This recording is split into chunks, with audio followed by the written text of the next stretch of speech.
BFM Business, BFM Crypto, le club. Amaury de Tonquedec. Bonjour à tous, c'est le club BFM Crypto, soyez les bienvenus. Aujourd'hui, on ne parle pas de cours, de courbes ou de spéculation, on est dans les cas d'application concrets du Web3.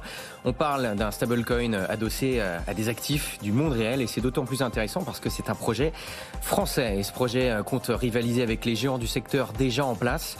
Et pour en parler, quoi de mieux de recevoir deux des cofondateurs de ce projet en question, Usual. Bonjour messieurs, j'ai le plaisir de recevoir aujourd'hui Adli Takalbataï. Bonjour Adli. Bonjour. Donc cofondateur de Usual aujourd'hui et Pierre Persson. Bonjour Pierre, cofondateur de Usual et notamment aussi ancien député français. Pour commencer cette émission, pour ne pas perdre tout le monde, c'est-à-dire ceux qui nous rejoindraient, qui ne savent pas trop ce qu'est un stablecoin, etc. Je propose qu'on commence par la base rapidement. Pierre, un petit rappel. Qu'est-ce qu'un stablecoin? Et après on fera un petit peu un tour d'horizon du marché en place. Mais d'abord, c'est quoi un stablecoin? À quoi ça sert? Un stablecoin, c'est un équivalent monétaire, en fait, sur la blockchain, tout simplement. C'est donc un euro qui est souvent adossé à un actif qui permet de payer on-chain, donc qui permet d'être compatible avec d'autres technologies qui sont indexées sur la blockchain. Donc c'est une transition, finalement, simplement, d'une monnaie ayant cours légal sur la blockchain. D'accord, donc en fait, c'est un coin, un token, on va dire, qui est censé être stable, en tout cas qui réplique une monnaie fiat, ça peut être de l'euro, du dollar ou autre. En l'occurrence, là, c'est quoi les types de stablecoins qui existent déjà, qu'on comprenne bien? Il y a déjà pas mal de monde sur ce marché-là. Oui, c'est un marché très compétitif, donc surtout sur le dollar. La vraie question, c'est la façon dont est collatéralisé, dont est adossé en fait le stablecoin pour assurer la sécurité en fait et s'assurer qu'il vaille toujours un dollar ou un euro. Vous avez plusieurs types de stablecoins. Vous avez des stablecoins qui sont centralisés et adossés à de la fiat. Donc tout simplement, on vient prendre en réserve un équivalent monétaire traditionnel et on s'assure d'émettre la même quantité on-chain de jetons pour s'assurer donc en fait les jetons valent toujours 1.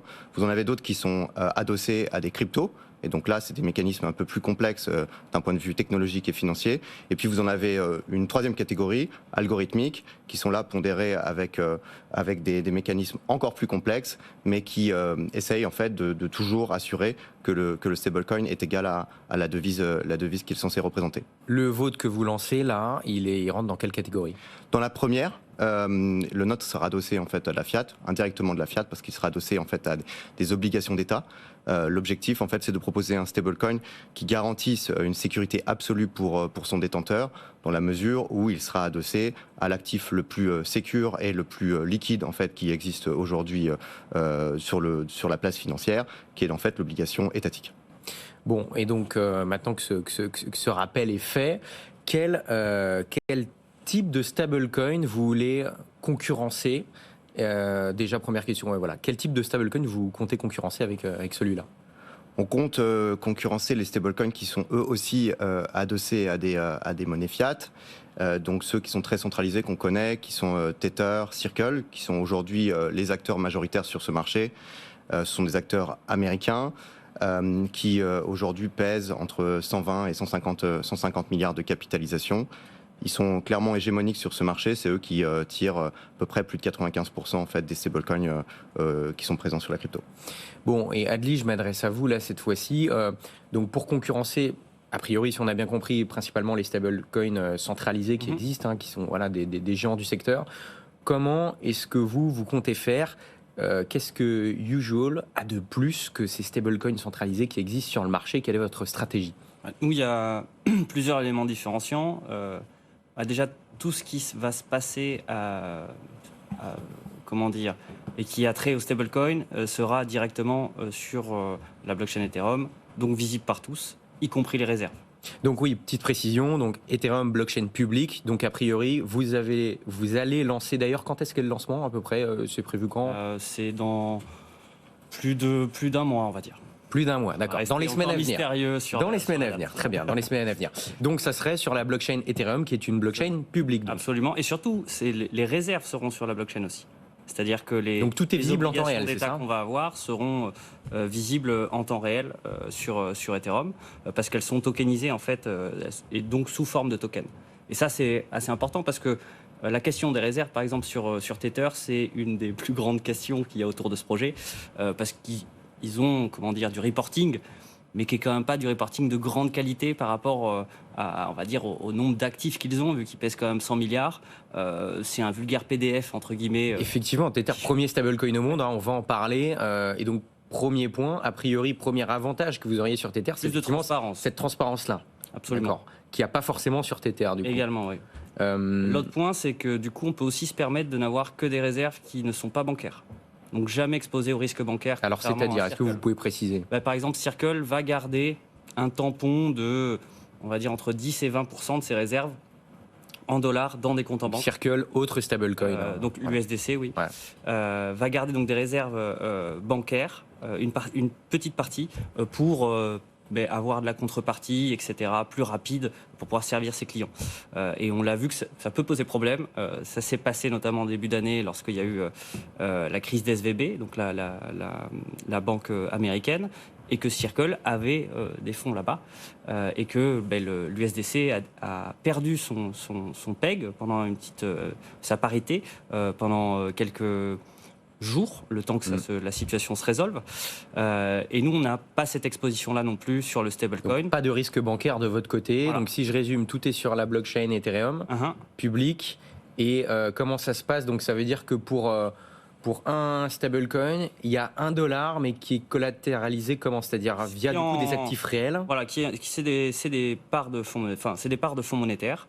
Et ces fonds monétaires-là sont constitués d'obligations d'État et des repos qui est la forme de dette la plus court-termiste qu'il existe de manière étatique. Donc, obligation d'État, pour rappel, c'est un titre de dette, on va dire, émis par un État. À quel État vous pensez ? Plutôt les États-Unis ? Les États-Unis pour le dollar, bien sûr. Oui. D'accord. Et pourquoi, Pierre, faire un stablecoin sur le dollar, pour commencer ? Tout d'abord parce que c'est que le commencement. On aura vocation à faire d'autres devises. Après, force est de constater que le marché aujourd'hui est libellé essentiellement en dollars. Et donc, la double difficulté lorsque vous allez sur de l'euro, c'est qu'il faut aussi créer le marché et en plus être un compétiteur. Donc là, vous êtes sur le dollar pour être sur un marché déjà existant. Exactement. Parce qu'on vient apporter une solution qui est différenciante par rapport à Tether et Circle, comme le disait Ali, notamment sur la transparence, mais aussi la sécurité. On n'est pas adossé en fait à des banques et donc on ne souffrira pas de la réserve fractionnaire des banques, c'est-à-dire à la possibilité que les banques faillissent aussi et fassent faillite, comme on l'a vu aux États-Unis l'an passé. Et donc là, l'objectif, c'était de concurrencer ces géants sur le dollar. Mais demain, nous aurons vocation à reproduire en fait ce même modèle pour d'autres devises, que ce soit l'euro ou des devises comme le yen, etc. D'accord, donc vous commencez par le dollar, oui. Et après peut-être éventuellement l'euro, peut-être après 2025. Non, je pense que ça ira plus vite, parce que dès lors qu'on a l'infrastructure pour le faire sur le dollar, on peut le faire sur de l'euro. Mais là, l'objectif, c'est d'aller démontrer notre potentialité sur le marché dollar pour commencer. Adli, il y a des stablecoins qui offrent certains rendements. Est-ce que vous pouvez nous rappeler un peu comment ça marche ? C'est-à-dire comment certains stablecoins peuvent avoir un rendement ? Il y a plusieurs logiques différentes. Alors, comme Pierre l'a dit tout à l'heure, il y a différents types de stablecoins. Je vais commencer par les stablecoins décentralisés parce que c'est le plus simple et qui sont collatéralisés par des cryptos comme Ethereum. Là, le rendement en fait vient des intérêts qui sont créés lorsque quelqu'un crée le stablecoin. Parce qu'en fait, en créant le stablecoin, il fait un emprunt sur sa position en Ethereum, par exemple. Donc, il y a des intérêts qui sont payés sur ce collatéral en Ethereum. Et donc, généralement, ce que font ces protocoles, c'est que de l'autre côté, vous pouvez déposer les stablecoins et gagner les intérêts qui ont été payés, qui sont payés par celui qui les a mis à l'origine. Donc ça, c'est une première manière. C'est une première manière. Là, ce qui se passe depuis maintenant, on va dire 1 an et demi, 2 ans, depuis que les taux ont remonté et qu'à la fois l'infrastructure de tokenisation existe dans les cryptos, c'est de faire des stablecoins qui font gagner le taux monétaire. Mais ces stablecoins-là, la plupart du temps, voire intégralement, ils sont permissionnés parce qu'ils s'apparentent à un produit financier. Donc en fait, on ne peut pas y accéder facilement. N'importe qui ne peut pas y accéder. C'est pas comme un DAI, par exemple, qui est totalement décentralisé où n'importe qui peut avoir accès au DAI. Et donc, dans ce cas présent, il faut être enregistré chez un prestataire pour pouvoir accéder à ce rendement. Donc vous voulez principalement donc concurrencer les stablecoins centralisés. Le numéro 1, c'est l'USDT, plus de 100 milliards de dollars de capitalisation à l'instant où on se parle. Et l'USDT d'ailleurs, l'année dernière, en 2023, ils ont fait 6,2 milliards de bénéfices. grâce au rendement, notamment investi en grande partie dans des fonds monétaires. Donc ça, ce serait aussi votre modèle à vous, potentiellement ? En quelque sorte, sauf qu'on essaie de le décentraliser. Au lieu que ce soit, les actionnaires privés de Tether qui soient bénéficiaires de ce rendement, on va dire, en quelque sorte. Nous, on veut faire en sorte que ce soit une propriété commune, comme on peut le voir dans des projets crypto. Donc l'idée, c'est d'avoir finalement un trésor de guerre qui devienne commun et qui ne soit plus privatisé, et qui surtout appartiennent à ceux qui détiennent le stablecoin. Qu'est-ce que ça veut dire ? Ça veut dire que là, actuellement, pour ceux qui détiennent de l'USDT, par exemple, donc le stablecoin émis par Tether, c'est-à-dire que ceux qui en détiennent n'ont pas forcément de rendement, c'est que les actionnaires qui en ont. Exactement. Et vous, Pierre, vous voudriez que ceux qui détiennent... du coup, il va s'appeler comment exactement le token en lui-même ? USD0 et le governance token s'appellera Usual, comme le protocole. Mais pour revenir sur ça, oui, en effet, aujourd'hui, ce qu'on se rend compte, c'est que Tether et Circle, ils fonctionnent comme des banques. Ils acceptent des dépôts et ils émettent une créance qui est le stablecoin. Mais par contre, ce que nous, on conteste dans la façon dont aujourd'hui est construit Tether et Circle, c'est qu'ils privatisent les profits. Et lorsqu'il y a un problème sur le stablecoin, ils socialisent les pertes.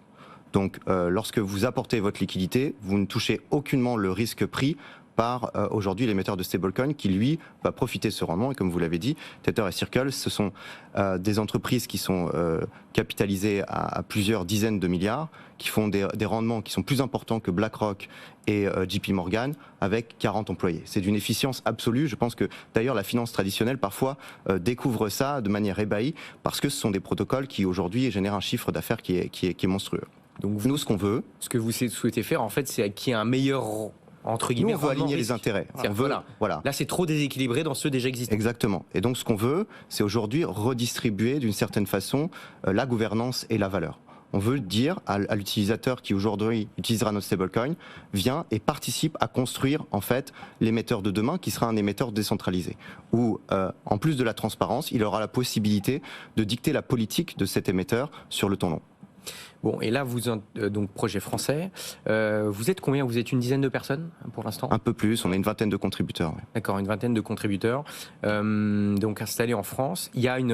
et ailleurs, pour ce qui est des contributeurs, en tout cas, il y en a aux États-Unis, il y en a dans d'autres pays, enfin, on n'est pas... que franco-français. Pas que franco-français. C'est pas du tout le but de... Mais l'entreprise, elle est française. L'entreprise est basée en France. Le labo qui s'occupe du développement du protocole initial est en France. Et il y a également une association qui sera en charge de représenter finalement le protocole et cette gouvernance. D'accord. Bon, du coup, en France, donc en Europe, oui. Ça vous aura pas échappé qu'on a MiCA, Market in Crypto Assets, donc le règlement européen qui est censé harmoniser toutes les règles du Web3 en Europe et donc en France.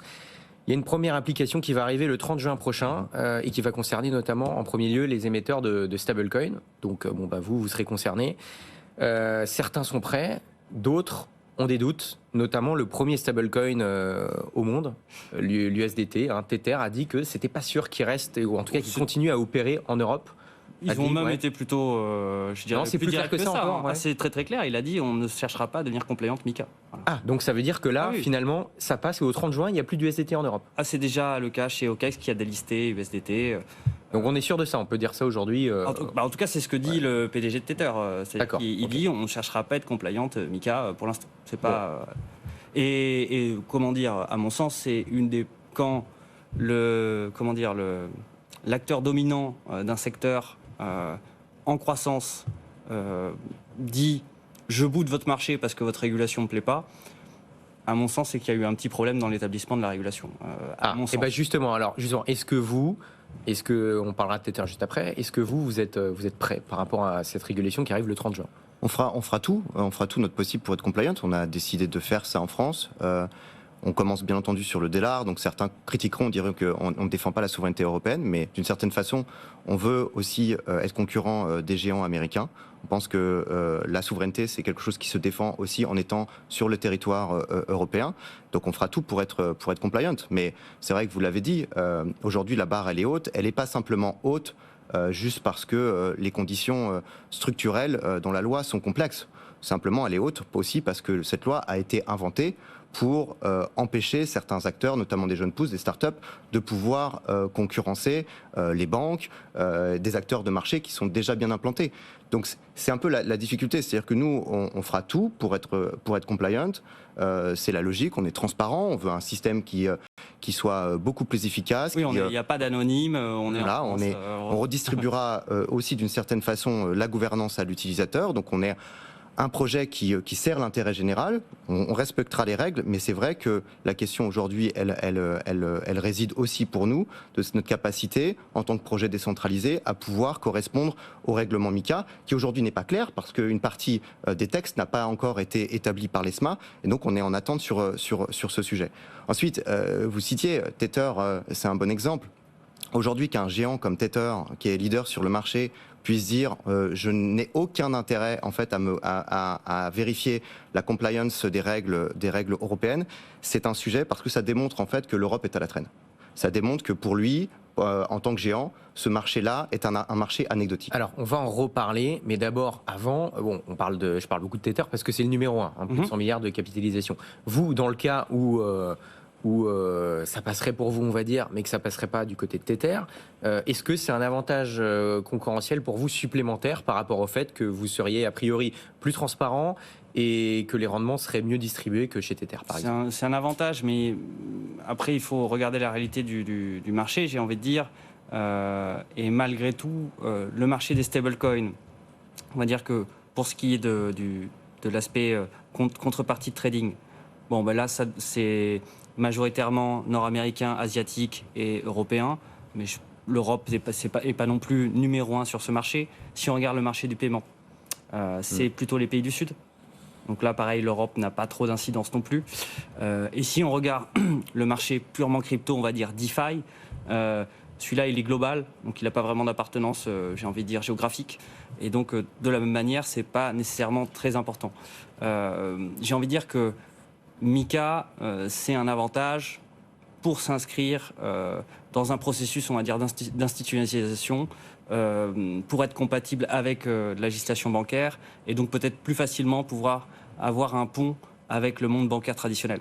Mais au regard du marché et en étant sur un marché qui en plus est en hypercroissance depuis déjà un bon bout de temps, c'est pas MiCA qui donne une énorme carte supplémentaire, on va dire, d'exposition. Ça le donne pour les plateformes d'échange qui, de plus en plus, elles sont sous pression et ne vont vouloir travailler qu'avec des acteurs réglementés. Bon, donc ce que vous êtes en train de dire, c'est que finalement, si jamais Tether s'absente du marché européen, c'est pas forcément qu'une bonne nouvelle pour vous. Ça veut dire qu'on est... C'est pas une bonne nouvelle. La finance, elle est internationale.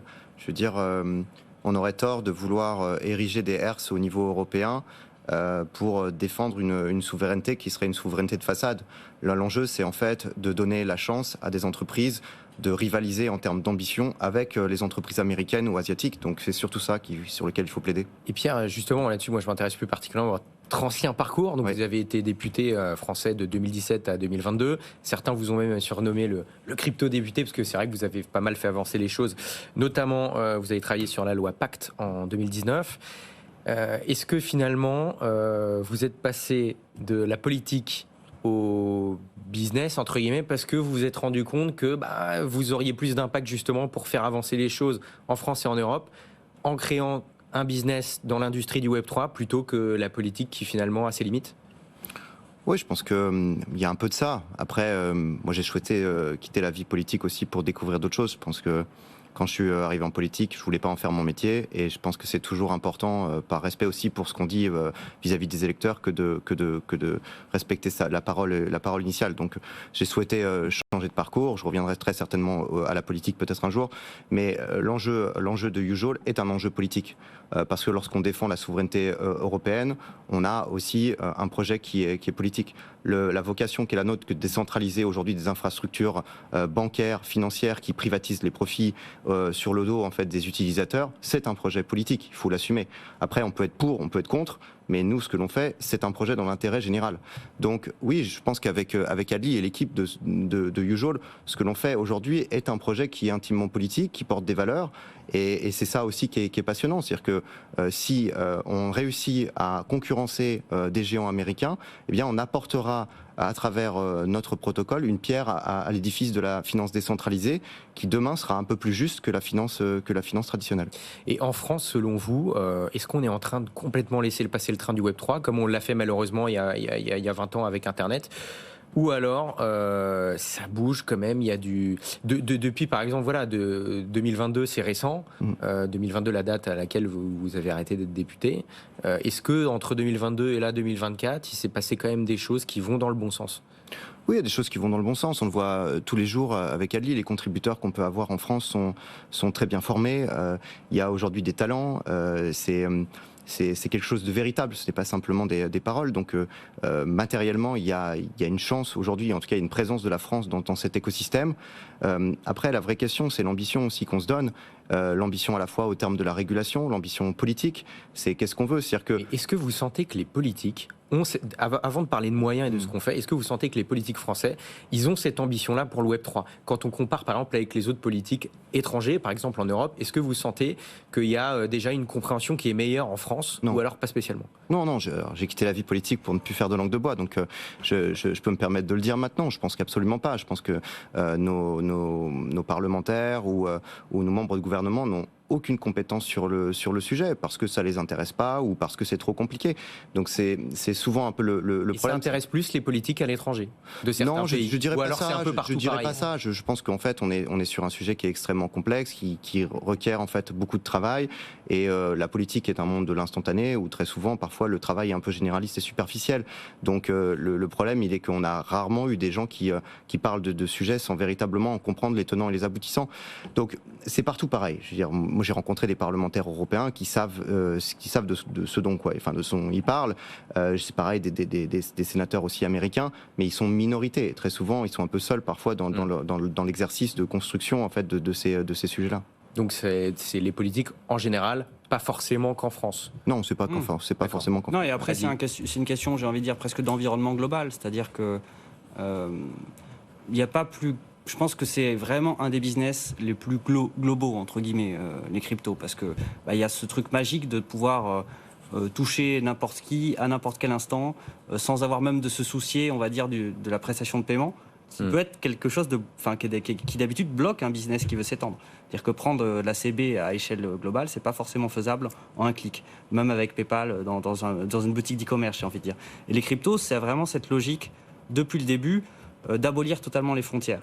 Et je pense que c'est ça la plus grande des complexités pour le politique, j'ai envie de dire de manière générale. C'est plus une question d'historique. Qui font que les gens s'installent à tel ou tel endroit. C'est-à-dire que on était la semaine dernière à Dubaï, un événement professionnel. Hélas, il y a une fuite de beaucoup de Français qui vont à Dubaï, comme de toute nationalité, d'ailleurs, des gens dans les cryptos qui vont aller à Dubaï. Il y a tous ceux qui sont partis au Portugal, eux, ils restent en Europe, j'ai envie de dire. Mais en tout cas, il y a au-delà, je ne veux pas rester que sur la fiscalité, parce que bien sûr, il y a des gens qui sont allergiques à la fiscalité, mais c'est au-delà de la fiscalité, c'est un aspect de sécurité. Par exemple, en France, on n'aime pas les sandbox. On déteste faire du bac à sable et donc dire à des gens, testez des trucs, on vous embête pas, on vous supervise, mais on vous embête pas. Ça, on le fait pas, par exemple.